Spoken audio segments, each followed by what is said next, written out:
அனைவருக்கும் கணித வணக்கம். இப்போ பார்க்க போகிறது 8ஆம் வகுப்புக்குரிய கணக்கு எண்கள்ங்கிற யூனிட்டில் எடுத்துக்காட்டு 1.26 பார்க்க போகிறோம்.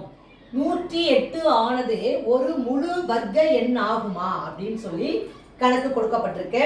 முதல்ல நம்ம என்ன செய்ய போகிறோம், 108 வந்து பகாக்காரணி முறையில் கண்டுபிடிக்க போகிறோம். வர்க்க எண்ணா இல்லைங்கிறத டெஸ்ட் பண்ணிட்டு தான் நம்ம சொல்ல முடியும். இப்போ பாருங்க, 108 இதை வந்து நான் என்ன பண்ணுறேன், பகாக்காரணி முறையில் ஃபஸ்ட்டு வகுத்துக்கிட்டு வரேன். 5 2 10 4 2 8. அடுத்து 2ஆல வகுக்கிறேன்.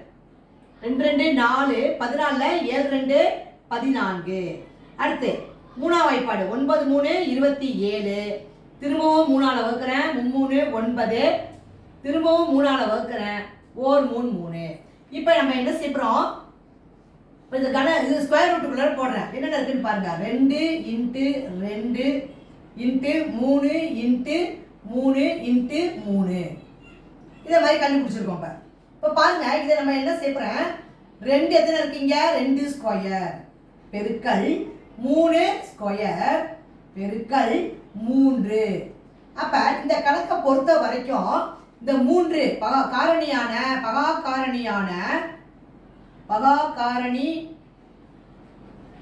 3க்கு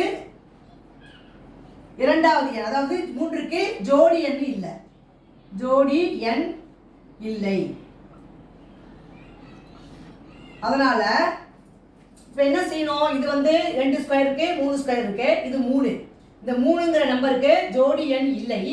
எனவே 108 ஆனது முழு வர்க்க எண் அல்ல. 108 ஆனது ஒரு முழு வர்க்க எண் அல்ல அப்படிங்கிறத நம்ம ஈஸியாக கண்டுபிடிச்சிடலாம். வர்க்க எண் அல்ல. வர்க்க எண்ணா எல்லாத்துக்குமே பேர் ஜோடி இருக்கணும். இந்த நம்பருக்கு மட்டும் 3க்கு மட்டும் ஜோடி இல்லை. அதனால இந்த 108 ஆனது ஒரு முழு வர்க்க எண் அல்ல. புரிஞ்சுங்களா?